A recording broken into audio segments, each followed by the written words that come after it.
Hey everybody, how is it going?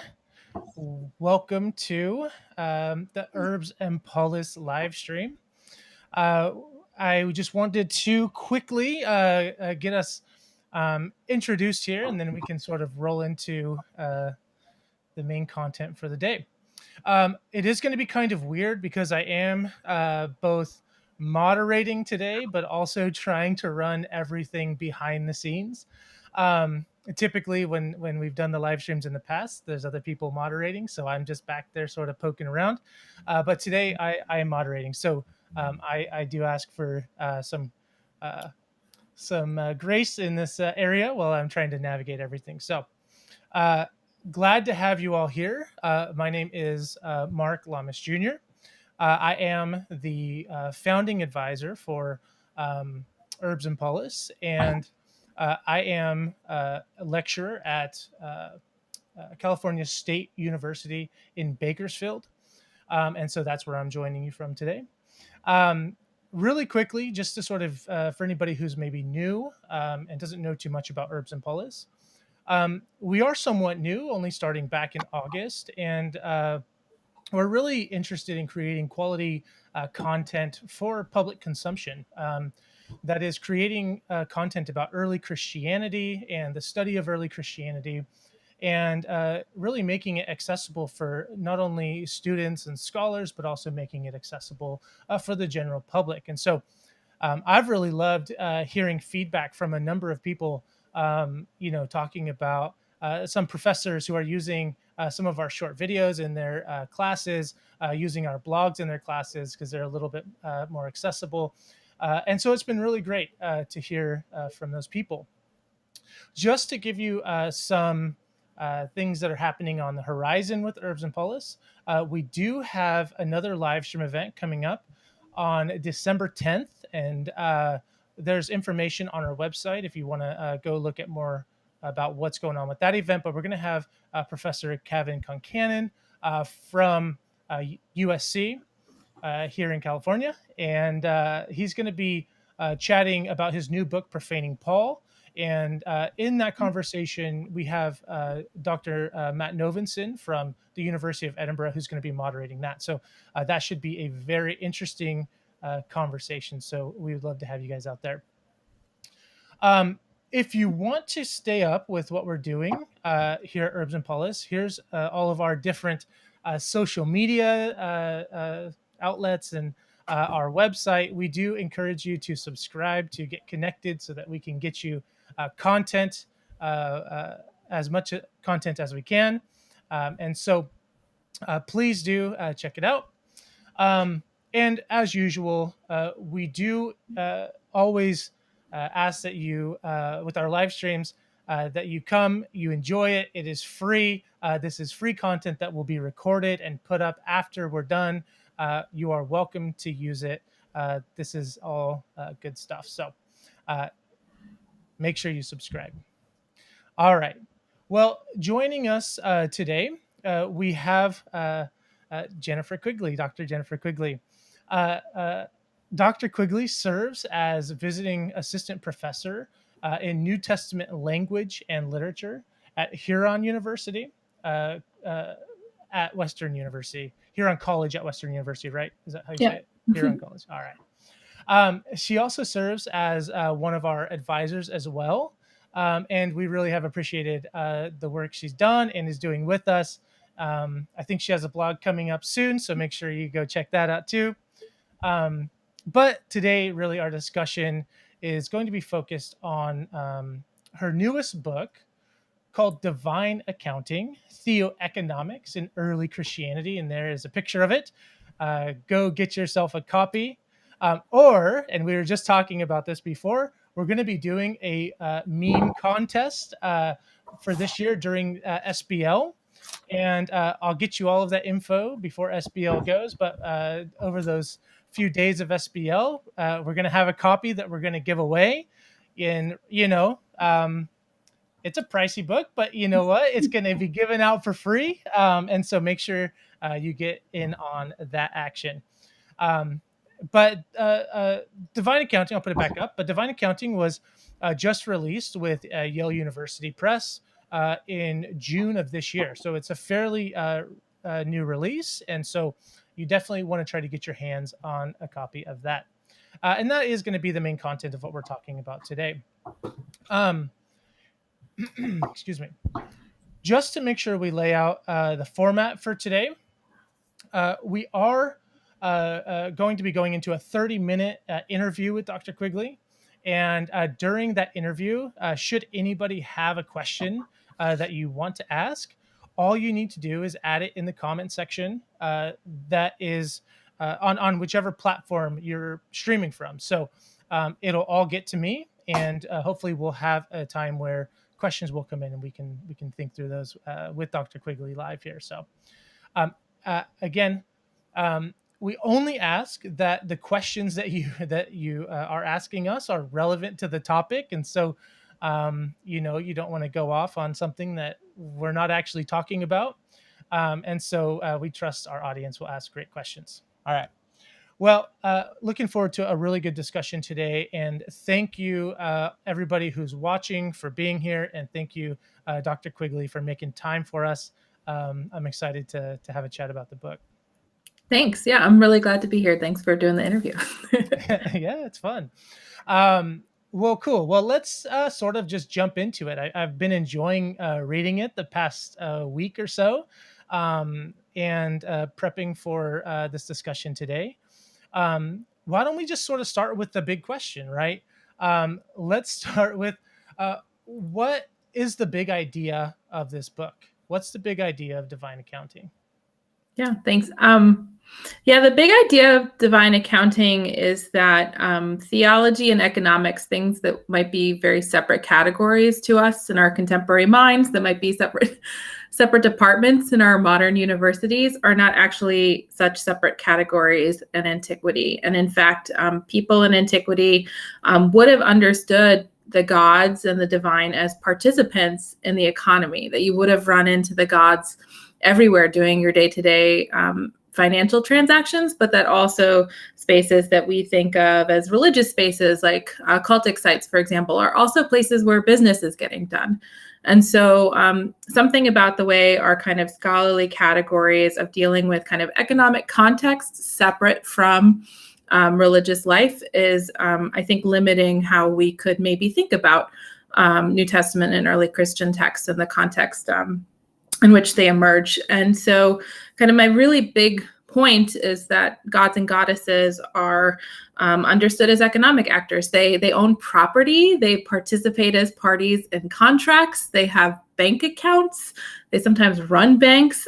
They produce wealth. And sometimes, religious and cultic and civic officials are mediating some of those transactions on behalf of the gods. And so humans are regularly transacting with their deities. And so I think if you situate early Christ followers along with their Jewish and so-called pagan counterparts, everyone's living in a world where you can have that possibility of transaction with the divine. And I think if you have that in mind, if you have that context in mind, you can read some New Testament and early Christian texts very differently and ask some new questions of texts and pay attention to some places that maybe have gotten less attention. But this big idea was really that, you do business with the gods in the ancient world. I thought that was really, interesting. And you use this term, which, it pops up all over. And again, it's in the title of the book or the subtitle of the book. And what is this word you use, Theo-Economics? And is it your word? Is it someone else's? What is that? Yeah, so David Wilhite uses this term in a chapter he has on Tertullian in an edited volume to kind of begin to push past what he calls the modernist dichotomies between theology and economics. And I find that very helpful.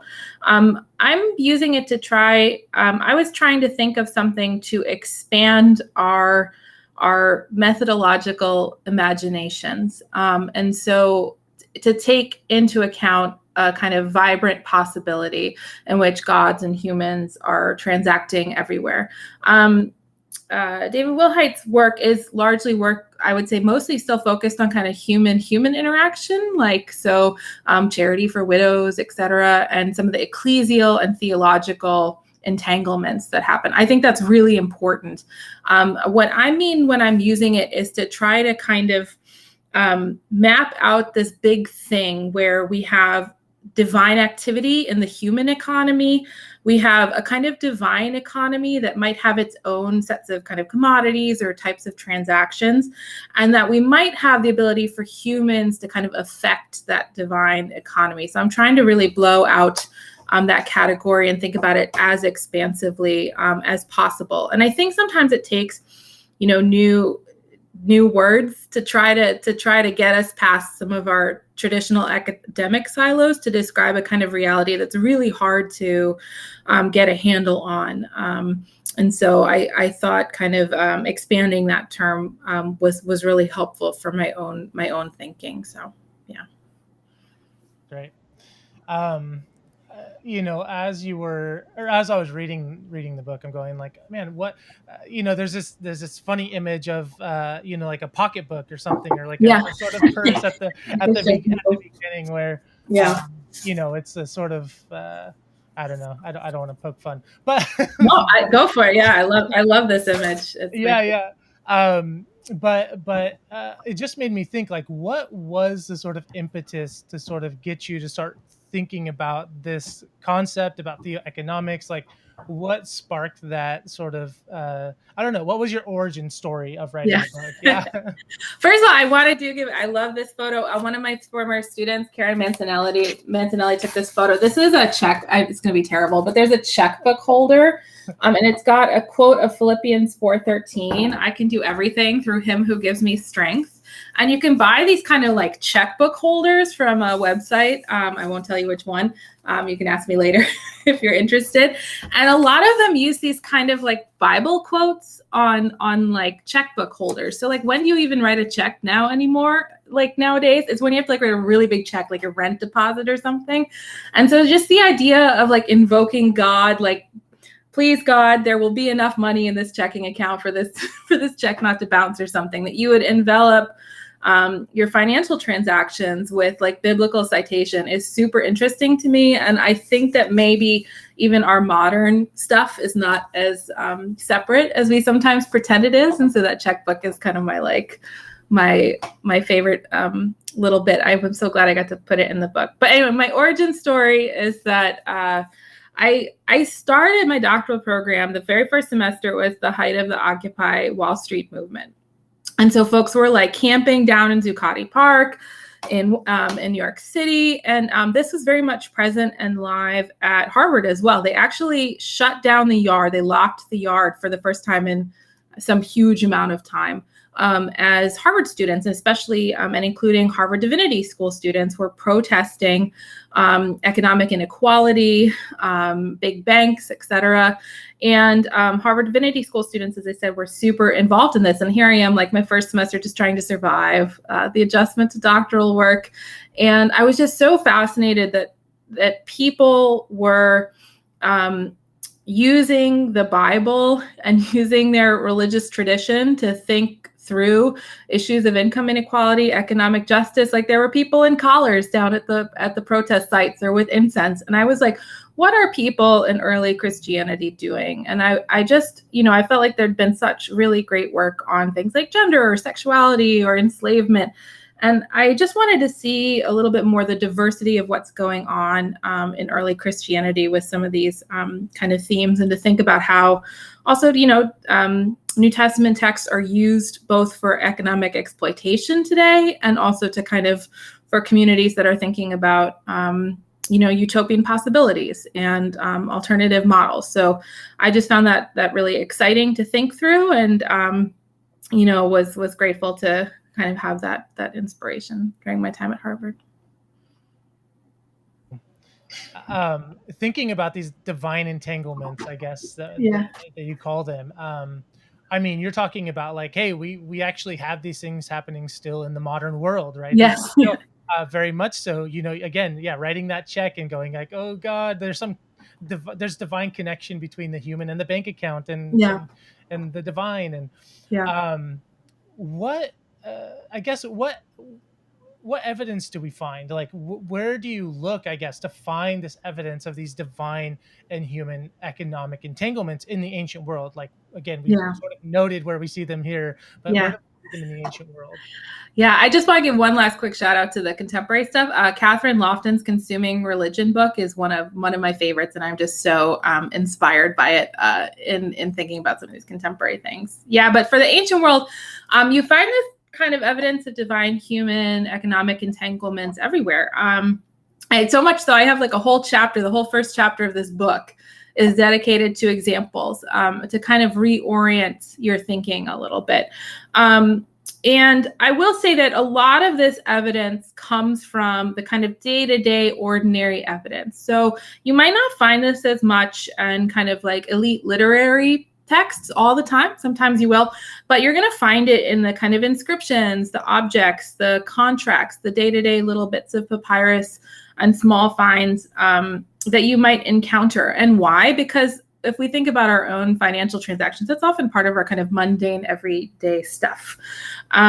And so what I tried to do in that chapter is to organize some of this. You can, on the one hand, find all kinds of this evidence at cultic sites. You can find evidence of kind of financial stuff happening at cultic sites. You have, priests' job contracts recorded on stone with how much they get their salary and how it's drawn from what's given at the temple. You have temples serve as banks, and gods and goddesses have their own bank accounts that are often named as separate. So it'll be like, give it to the account which Athena has, as opposed to like the temple's account or the priest's account. Well, that's really interesting that a deity has their own bank account.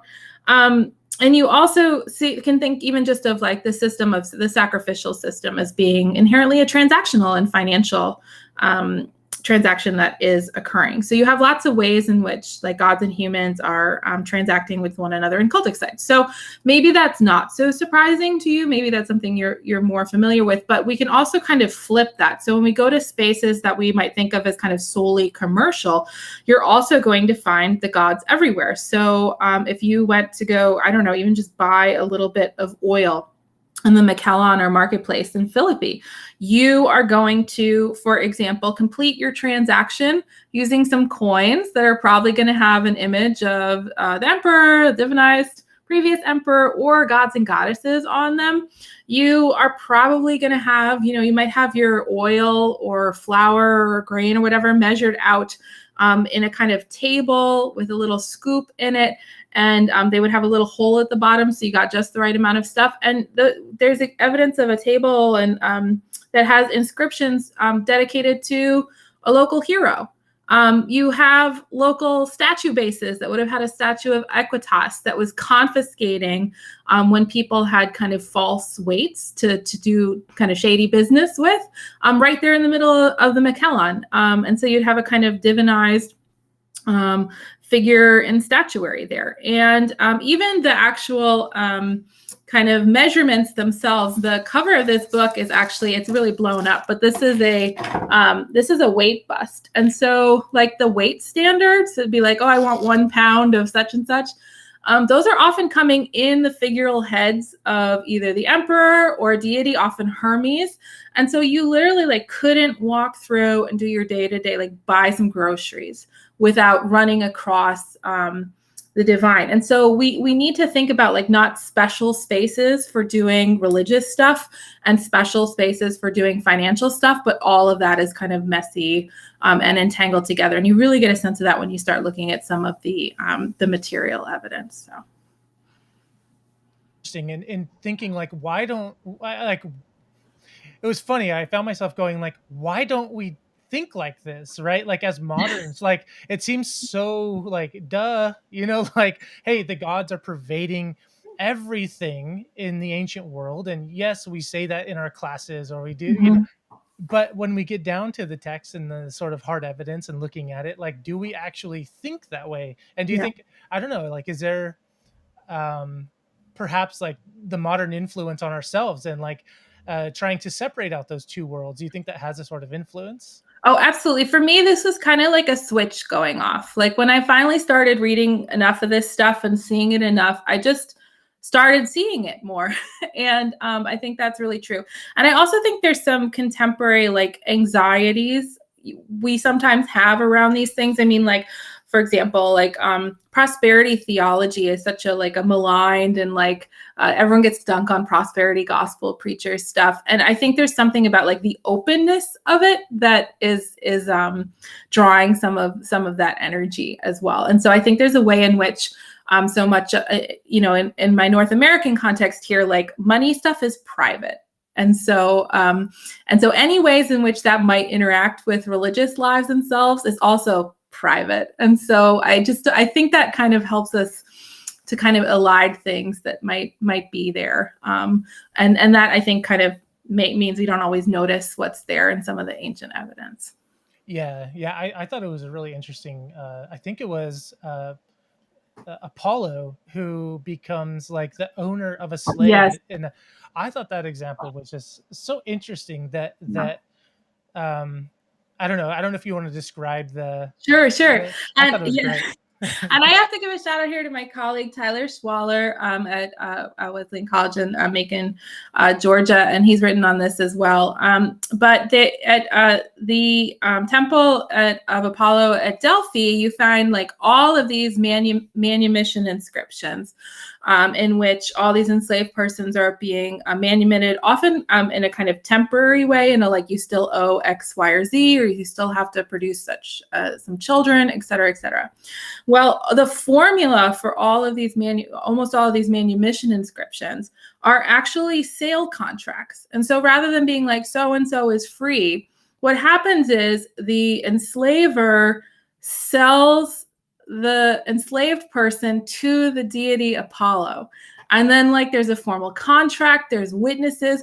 What does it mean to think about like a deity as, enslaving persons, as someone like selling their enslaved person to a deity, as that somehow being part of a manumission inscription, like, and that like people can witness it and like be the enforcer of the divine contract. Like if so-and-so doesn't pay off what is owed or what is said to be owed, then like these 5 names are the witnesses. Well, what would it mean to suddenly be like Apollo's contract enforcer as well? And so I think there's a lot of kind of ethical ramifications to this stuff as well. And it obviously intersects with all the other kind of economic realities, including the slaveholding economy that was, the ancient Roman society.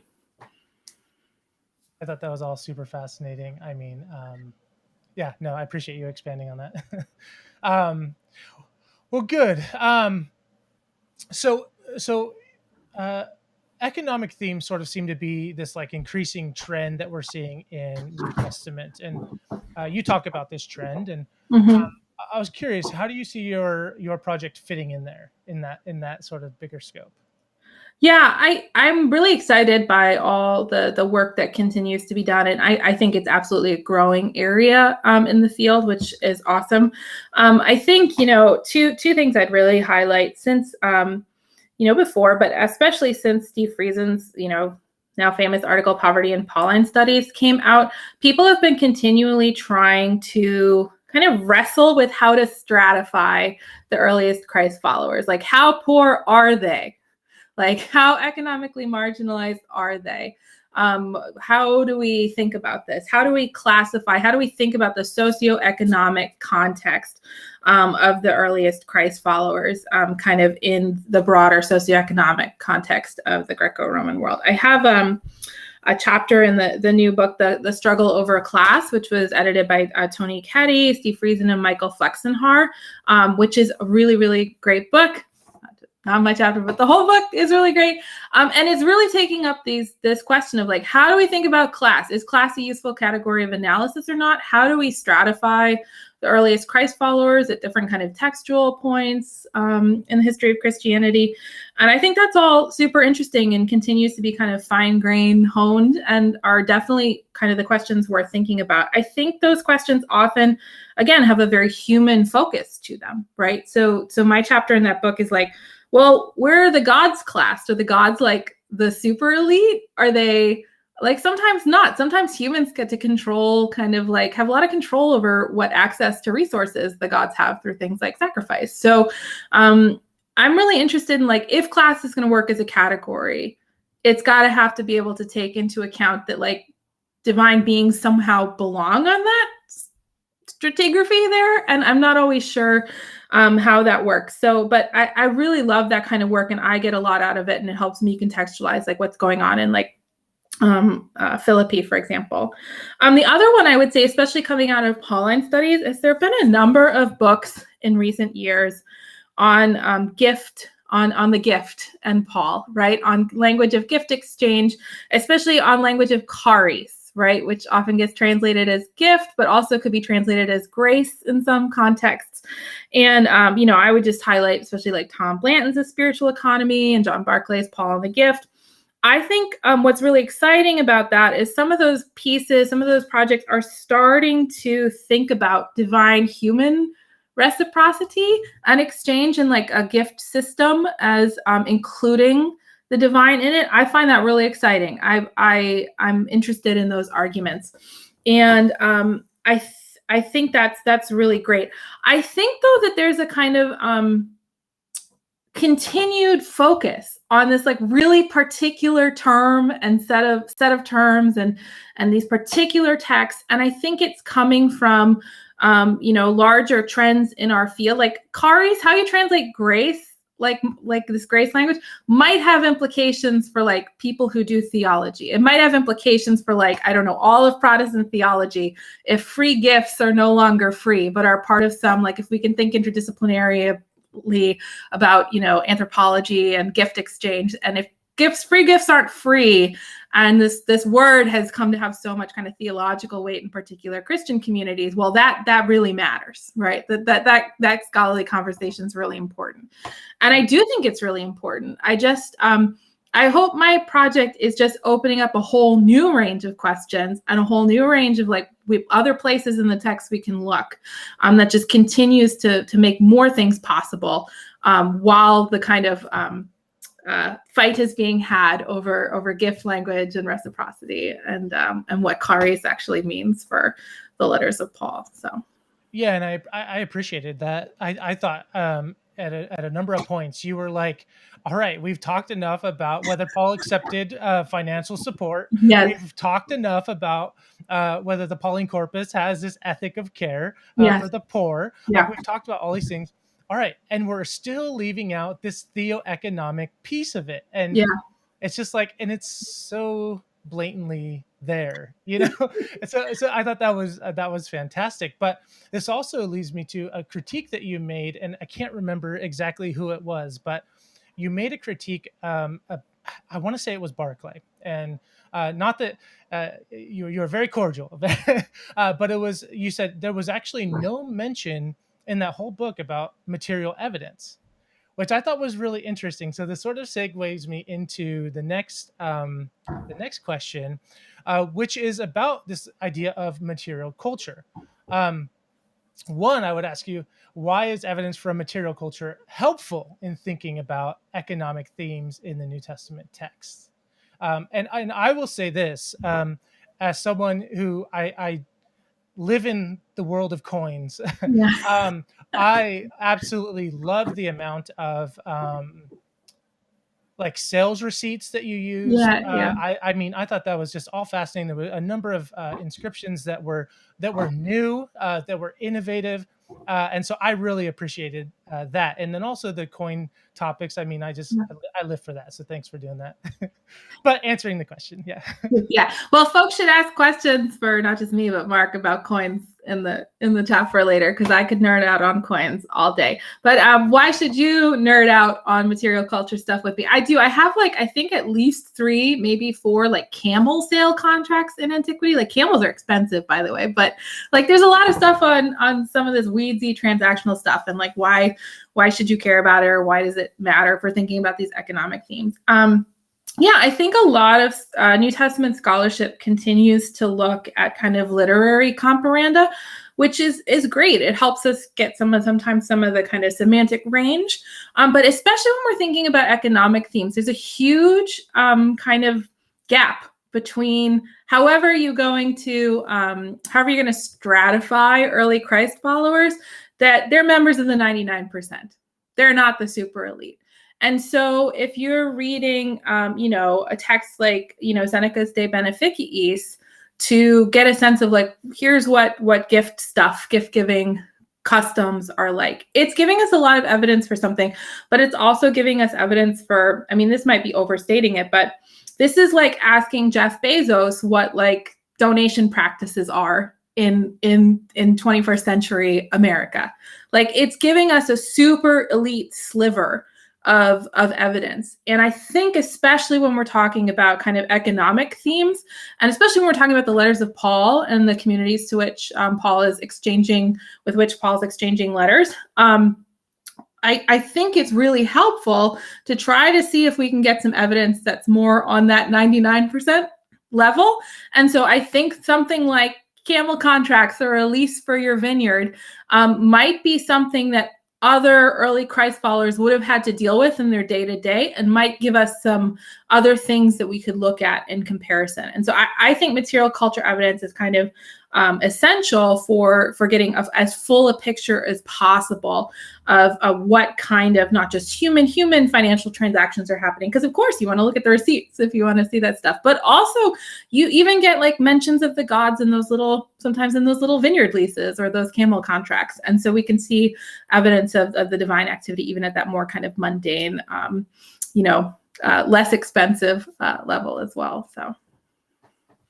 No, too, because you make that distinction between those cultic sites versus non-cultic sites in the book, and I think that is really important, because you're like, of course you would find these inscriptions and these things about the gods in the cultic system, but you don't just see them there; you see them everywhere. And so, I really appreciated that, and it made me think of the wax tablets, a number of them that we have that are untranslated, sitting in the London Archaeological Museum, and I'm just going, there's so many receipts there I was like, there's so many receipts there that have not been translated for Jen to use. I guarantee they like are just backing up her point. So well, this is why I'm really grateful for people who are like specialists in that stuff, right? Because I read a lot of this stuff, but I'm so reliant on people who are doing that real legwork to get those materials published and out and available.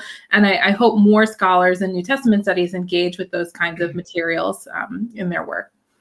Yeah, and I think we're seeing that more and more of people doing really good work in all of these different areas. So, and you're now among those. So I appreciate that.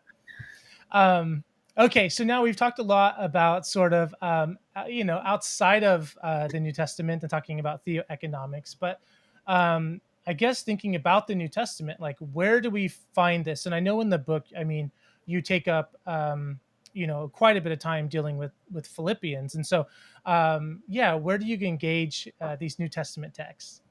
Yeah, I think a really great place to kind of look at this stuff is in Philippians, which has some kind of major financial themes, but a lot of the energy has been, especially around Philippians 4, whether it's a kind of receipt for stuff Paul's gotten, if it's a thank you letter, a thankless thank you letter, etc. And I think there's actually, if you look at the whole of the letter with this kind of framework in mind, you see this kind of language, these entanglements throughout the whole of the letter. And so I actually take 2 whole chapters on Philippians. And then I also have a chapter on Polycarp's letter to the Philippians, because I'm very interested in kind of like the afterlives of some of these divine human entanglements within a particular community. And so I kind of trace that as well in a later text. But I think Philippians is a really great place to be looking for this stuff. I think the financial themes are throughout the letter. And I think having this in mind actually gives you some places where you can read Philippians a little differently than you might have before when you have these contexts in mind. So. You deal with Philippians quite a bit, but did you? I remember seeing a number of different places where you were sort of following that up, right? You were like, and it happens here, and it happens here, and it happens here, and you're obviously saying, look at, this is future looking, but it doesn't seem like Philippians is some outlier. No. It seems to be a consistent theme throughout. So I thought that was really interesting. But maybe just like one text that you see this predominantly that you Yeah. might expand on. Sure. Yeah. So in Philippians 1, Paul's like reason for saying hi and everything, he's giving thanks to the Philippians for having a koinonia in the gospel together. And so he's saying that there's a koinonia in the gospel that he's in and the Philippians are in, and that God is involved in as well. And there's been some great work by Julian Ojro, who's compiled, so speaking of people compiling some of these epigraphic and papyrological pieces that has helped kind of situate koinonia language. And I translate that as a kind of a venture. So we could think of this term as a place where there is mutual risk and mutual reward, right? So you would find this in a marriage contract to kind of pre-set out who has access to what property in a marriage. You would also really often find it in kind of agricultural, like land leases. So you would say like, if we're going to go in and grow some grapes together, Mark, we would say that we're going to split evenly the cost of the seeds, and we're going to split the labor evenly and split the tools evenly. And if the harvest goes really well, then we're going to all reap the rewards together. But if it fails, we've kind of mitigated the risk a bit. And so, Philippians, in which, Paul's writing from prison and is talking about his imprisonment and probably has been receiving support of some kind from the Philippian communities, both in terms like financial, physical, material support. If the gospel is a kind of joint venture, then it might be that he's kind of owing the Philippians for not contributing. Like if there's a joint share together in this thing called the gospel, and the Philippians are sending all this stuff to him, maybe they're doing more for this gospel thing. But he's saying that actually he's also contributing. And he talks about his own imprisonment in terms of not just a defense, but he also kind of uses language of bebiosis, which I would translate as a kind of warranty language. So folks have said that, that's both kind of juridical, like defense speech language. But that second term, English John Hardinger has noted, is like, it's not from a legal context in the terms of like a court setting. It's really more kind of warranty language. It's contract language in terms of financial stuff. So I think it's really interesting to think about Paul thinking about his own imprisoned body, thinking about his imprisoned self as his contribution to the gospel venture. And it's really interesting because you also get that language of like the Philippians yielding a harvest of righteousness. So you get some of that agricultural imagery. And so there's an expectation that they have to continue to, or maybe should continue to contribute, but Paul's putting in his share too. If there's a kind of joint sharing of the responsibility and the risk and the reward of the gospel, and God is like expecting that work will be completed by the day of Christ Jesus, then that's something that both of them are needing to contribute. And Paul's reminding them that even though he looks like he's in a position of like severe disadvantage, he's actually contributing quite a bit through his imprisonment, which I think is really interesting. I think it helped explain the like living is Christ, dying is gain language in Philippians 1, because I think Paul's talking about the kind of success of the gospel going well, whether or not he's living or dying. And so I think he's really seeing himself as that contribution. And I think that one of the unspoken implications of that is the commodification of human suffering. Like, what does it mean when we put a certain value level on people suffering or not? So, yeah. Yeah, it's really interesting. Do you see, and this is trying to figure out, because it's almost like when you're talking about this koinonia between the Philippians and also Paul. Yeah. Do you see Paul functioning? Because at one point I thought I recalled you mentioning that Paul was functioning as the sort of mediator, right? That you Yes. talked about, Yeah. that he's the sort of arbiter of the God stuff, right? Yes. But Yeah. but if we're thinking about koinonia, then is it an unequal partnership, or is it equal? And does Paul seem to have that higher upper hand of authority over the so yeah, how does that play? I think that's exactly what's getting fought over in Philippians, right? So, and when I'm saying koinonia is really important, Philippians, for me, like that's, I think, the primary organizing language and model that's coming out. Like you only see ecclesia twice in the letter, and it's really used to talk about like other assemblies. Is the language we get from church from. It means assembly. And so we see language of ecclesia lots elsewhere, especially in the Corinthian correspondence. But like it's not really a big thing in Philippians. So I think this koinonia language is like maybe the organizing principle for maybe how this community sees itself or sees its relationship to Paul. And so I think it's precisely a matter of dispute of, okay, if we're sharing risk and reward together, like, do you own more Christ shares than me? Do I own more Christ shares than you? Do my contribution, like, do my sending Epaphroditus and some money and some food and checking in on you and making sure you're okay and sending letters out and contributing more to collections when you're taking them, does that mean I'm contributing more to the gospel than you? Or is Paul saying, like, trying to like come in here and say, actually, no, I'm contributing the most. And I think in that way, I'm participating in, and I hope contributing to really great work that's already been done by feminist scholars. We're seeing imitation and hierarchy language in the text. I would just add, I think there's also like an attempt to do that hierarchical stuff in terms of brokering the negotiation of this kind of Christ relationship, like the Christ venture thing that's going on. Yeah, no, that's super interesting. I'm going to take a question that came in from Sarah Rollins, and so if you want to answer this, maybe expand a bit more on it. She says you talked about it a little bit, but since the notion of transaction is a huge part of the economy, how does the notion of reciprocity fit into your understanding of an ancient Christianity? This question is coming from me thinking about those who want to define religion. Sorry, I didn't finish. As mainly reciprocal exchange with gods. Yeah, absolutely.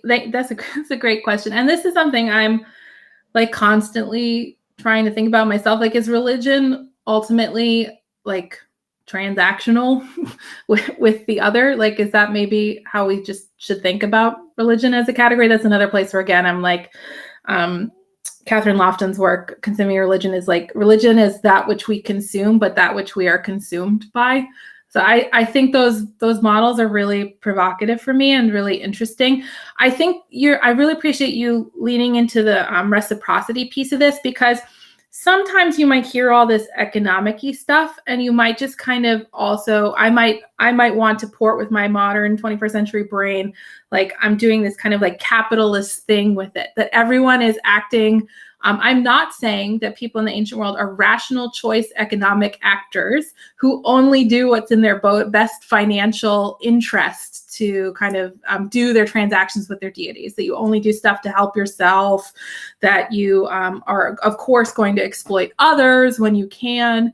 I think that's porting as much in. I think reciprocity, and that's where, some of the great work on gift exchange has been really helpful, shows us that it's a different and more complex system than that.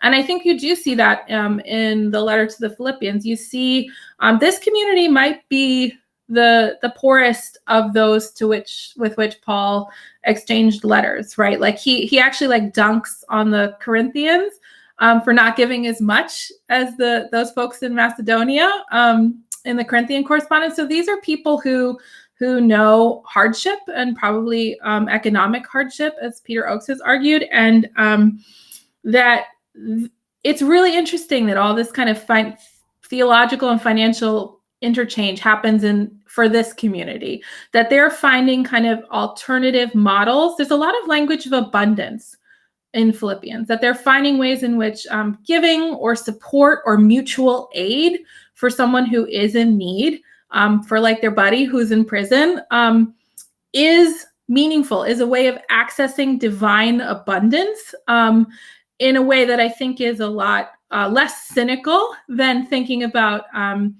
transaction, as opposed to like, me sitting here and thinking like, what's the best way I can get one up on God, or make God owe me for X, Y, or Z. But that there's something, it's a more expansive kind of network of social, but also economic relations that does have sense of mutual obligation, but also is a place where even people who don't have a lot can find access to not just a meaning, but to abundance, and to an idea of abundance.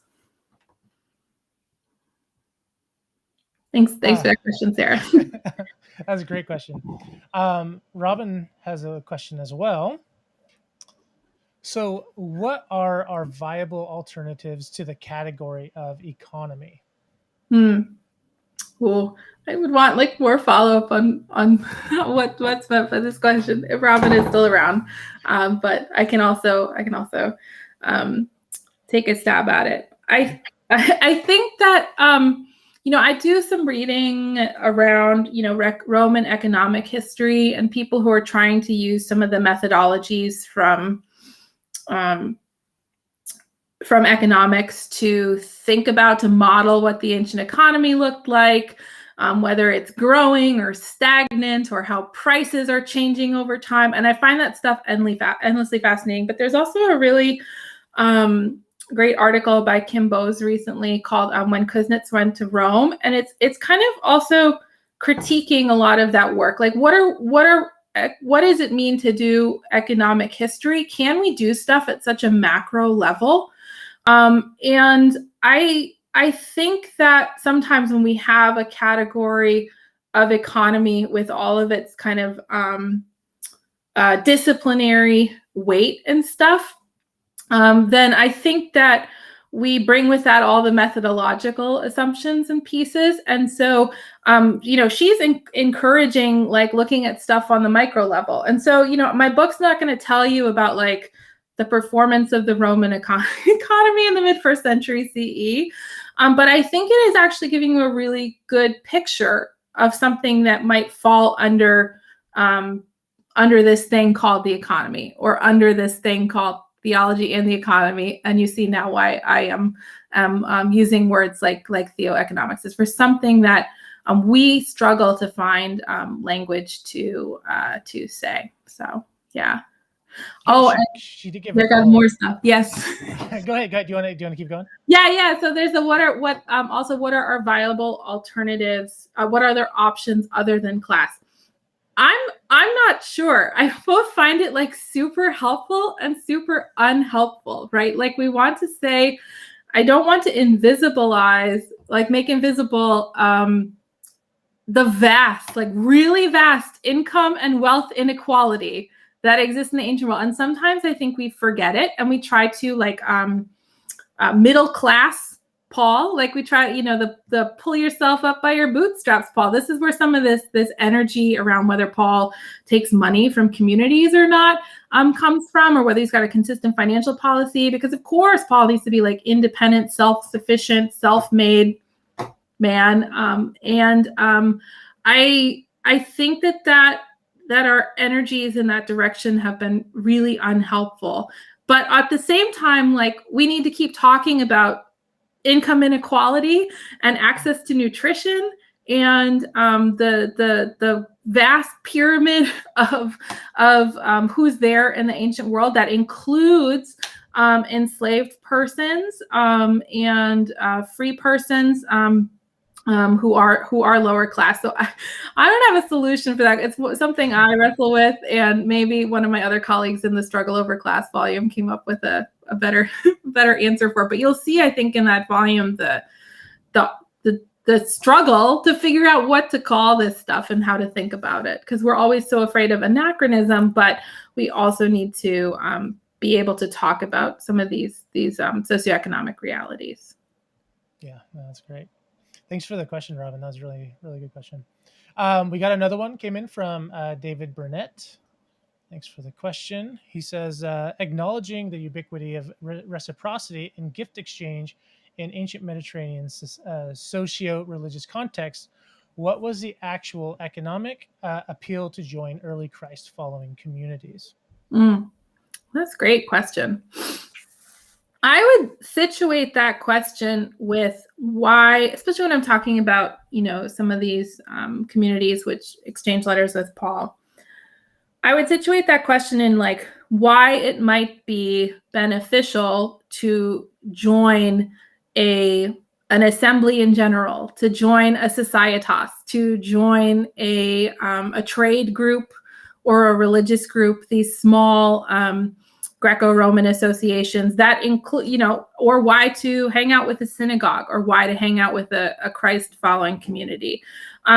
There are not only social relationships that come from these things, but very often you'll see there are kind of financial benefits. You have like mutual burial societies, or people will have meals together that you might be able to pool resources and to offer mutual aid to one another when someone falls on hard times, or to be able to maybe, pay for a small shrine up on the Acropolis of Philippi, for a small rock cut shrine that you couldn't afford by yourself. But if other people who didn't have a lot of stuff also gave small amounts of money, you might be able to accomplish something more together. And so I think these early Christ communities offer possibilities for mutual aid, for pooling of resources, but I want to keep in mind that might not be unique, but is in fact but also can be situated within other communities who are doing those types of things. But that community might be accessible to people who don't have a lot of resources, to enslaved persons, to tradespeople, et cetera, that you might be able to do more, even if you're not the kind of person that could give like 100,000 sesterces for like this giant fountain complex. That it's not always about, the super elite system of euergetism, but that other people get to participate in that too, in their own small ways, in smaller communities and associations. Nice. Okay, so thanks for that, David. Sarah has another question, and it may not all fit, so I'll read it out, and so hopefully we'll get most of it in here. But so you've touched on this a bit, but I'll ask anyway. The economy tends to reflect the interest of the powerful, wealthy elite. That is, it works better for certain groups of people than others. Would you say that the divine economy represented in early Christian text works similarly, and that it benefits some people over others? That's such a great question. Yes and no. I think it depends on which text you're reading and where.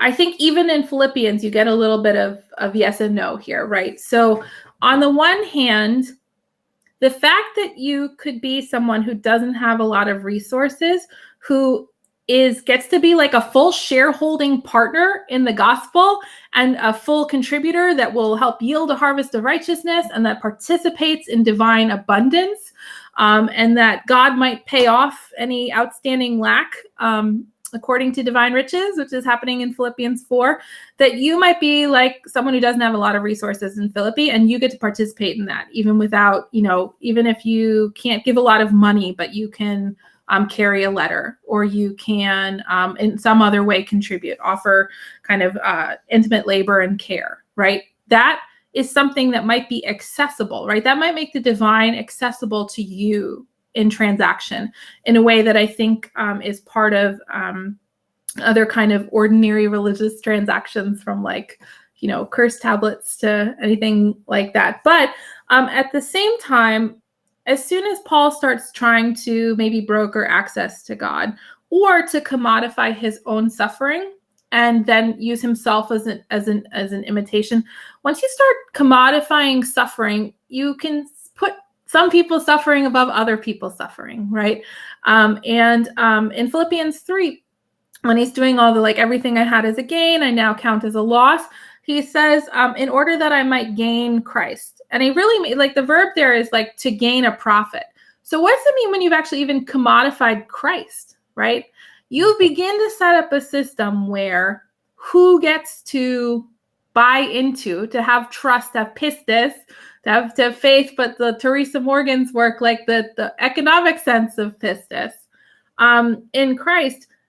Well, that puts a lot of energy into who gets to say who has access to that Christ commodity, right? And I think as you get later into other texts, you begin to see what those kind of debates look like. My chapter on Polycarp's letter to the Philippians is this really interesting way in which it talks about Christ's death on the cross and Christ's blood being an arrabon, a down payment for righteousness.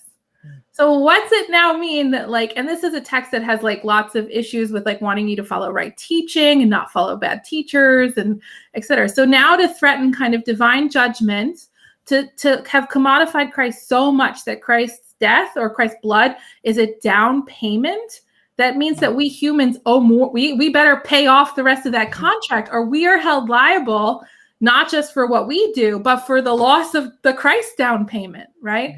You can see ways in which that certain ways of spinning out this language could really set up systems where some people get to come in and broker who gets to have access to Christ, and that might benefit people who have more on hand, for example.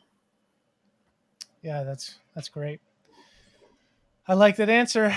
We're getting close to the time, but maybe we can, we'll see if any other questions roll in, but maybe just finish it off with this question about essentially how you think your book fits into sort of broader interdisciplinary trends.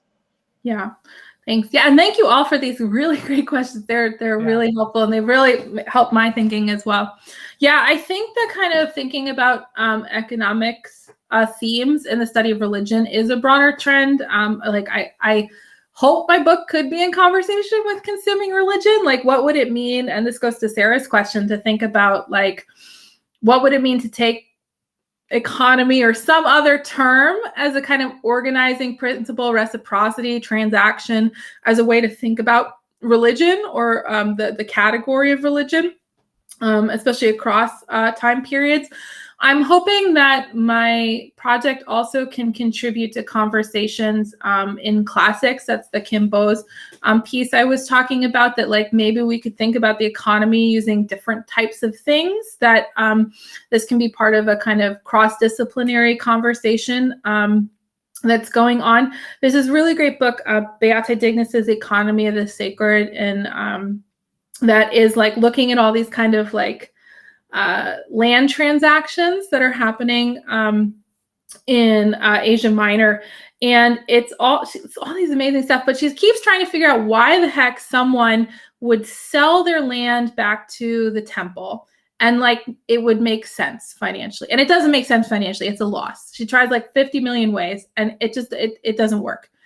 And I think, as a scholar of religion, I might have some reasons someone might do a transaction with their deity that would not be to their personal financial benefit. I think we can start thinking about kind of some of these theological systems in a way that lets us have better conversations across kind of disciplinary lines. So, yeah.